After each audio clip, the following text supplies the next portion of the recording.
Será que dá para planejar e prever perfeitamente o curso da história humana?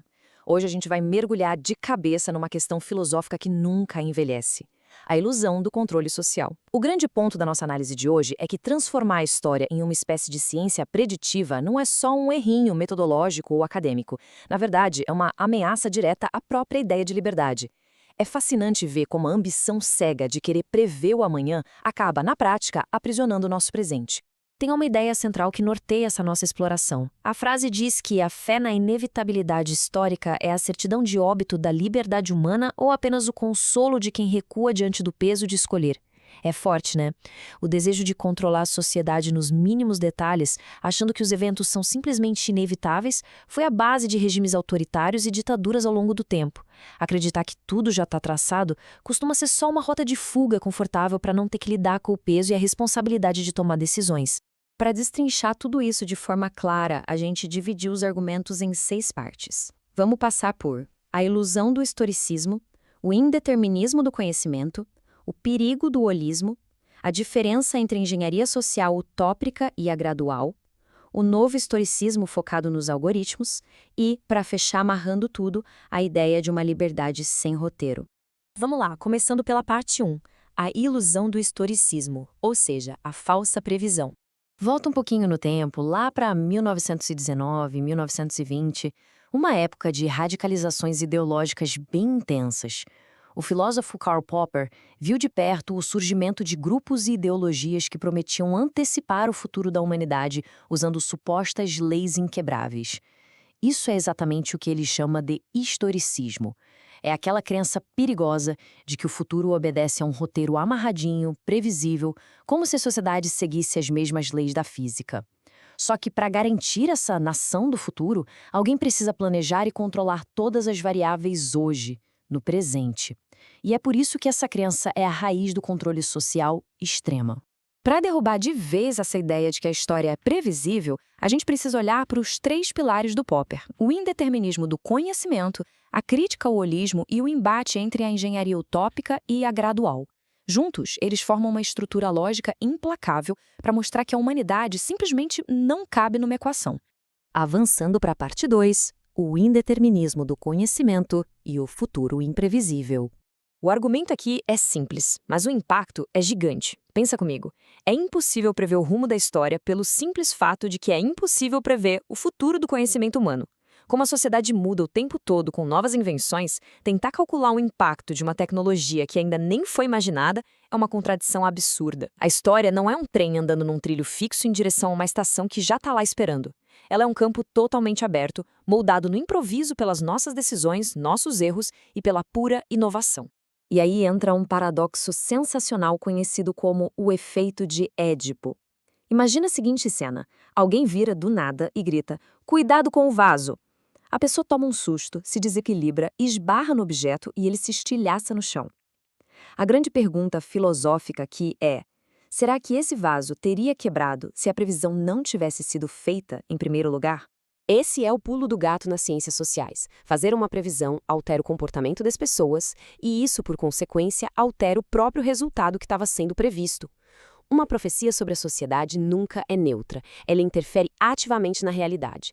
Ou seja, a verdadeira previsão histórica acaba sendo logicamente impossível, porque só o ato de prever já contamina todo o experimento. Chegamos na parte 3, o perigo do holismo e o controle absoluto. O holismo é aquela ideia super sedutora de que dá para planejar a sociedade de cima para baixo, como se fosse um bloco único. Mas a armadilha aqui é bem clara. Quando se tenta controlar a sociedade inteira, logo fica evidente que a bagunça complexa que é o ser humano não cabe no plano abstrato perfeito de um burocrata. Para forçar esse encaixe, os planejadores começam a esmagar a autonomia individual. O resultado prático nunca é um paraíso utópico, mas um mergulho direto para o autoritarismo. Porque, no fim das contas, para controlar o todo, acaba sendo necessário controlar tudo e todos. Vamos para a parte 4, a diferença entre a engenharia social utópica e a gradual. Diante dessa vontade de melhorar a sociedade, a gente esbarra em 2 métodos bem opostos. A engenharia utópica é aquela que exige redesenhar a sociedade do zero, concentrando um poder absoluto nas mãos de poucos e calando qualquer crítica para não atrapalhar o grande projeto. Do outro lado, a gente tem a engenharia gradual. Ela é bem mais pé no chão. Ela olha para um problema específico e aplica uma solução pontual e limitada que pode ser corrigida ali na frente se não der certo. Ela parte da humildade de aceitar que nós somos ignorantes em muitas coisas e que com certeza vamos cometer erros no processo. Mas olha, sendo totalmente imparciais aqui, a própria obra nos faz um alerta importante. Esses ajustes pequenos e graduais dependem de instituições neutras para funcionar bem. E no mundo real, as estruturas de poder resistem muito a mudanças que ameacem seu status. Não é incomum a gente ver reformas pontuais sendo capturadas pelas elites, servindo só como uma maquiagem para fingir que tem progresso social acontecendo, enquanto os privilégios continuam intactos. Parte 5. O novo historicismo, agora na era dos algoritmos. Se a gente acha que essa ilusão de prever e controlar a sociedade ficou lá no século XX, é melhor pensar de novo. O historicismo voltou com tudo, só que agora com uma carinha bem mais moderna. O velho historicismo usava cartilhas ideológicas dos estados para tentar chegar no totalitarismo. Hoje, o novo historicismo usa oceanos de dados. Gigantes da tecnologia e governos aspiram tudo que a gente faz, com a promessa de que é possível antecipar cada um dos nossos passos. A roupagem é de ciência de dados, mas o erro de fundo é o mesmíssimo de sempre: tratar o comportamento humano como se fosse uma variável estatística perfeitamente previsível. O grande problema dessa crença inabalável nos dados é que qualquer algoritmo, por mais incrível que seja, projeta o futuro espelhando o que aconteceu no passado. Mas a história humana rola num sistema dinâmico. A inovação genuína não é só repetição de padrão, é ruptura. É aquela ideia genial e maluca que surge do nada e subverte tudo. Pensa bem, absolutamente nenhum banco de dados consegue processar e antecipar uma ideia que até este exato segundo não foi pensada por ninguém. E finalmente chegamos na parte 6, liberdade sem roteiro e a responsabilidade.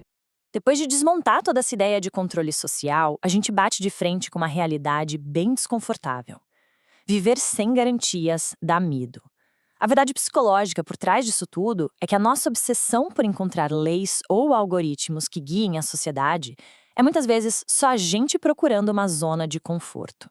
Acreditar que tinha que acontecer daquele jeito mesmo alivia um peso esmagador, o peso de admitir que as nossas ações realmente importam e que as escolhas que fazemos são irreversíveis e trazem consequências de verdade.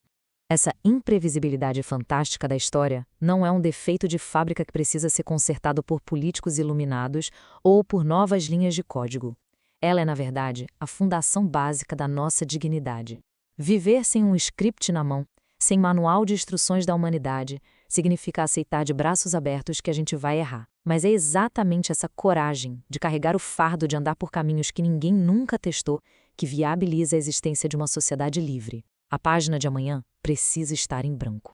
E eu queria fechar a nossa análise deixando essa provocação com quem está acompanhando a gente. Se realmente fosse possível calcular o nosso amanhã com exatidão, prever cada invenção, cada crise, cada revolução da nossa sociedade, se o destino final da humanidade já estivesse traçado, o que sobraria da nossa liberdade?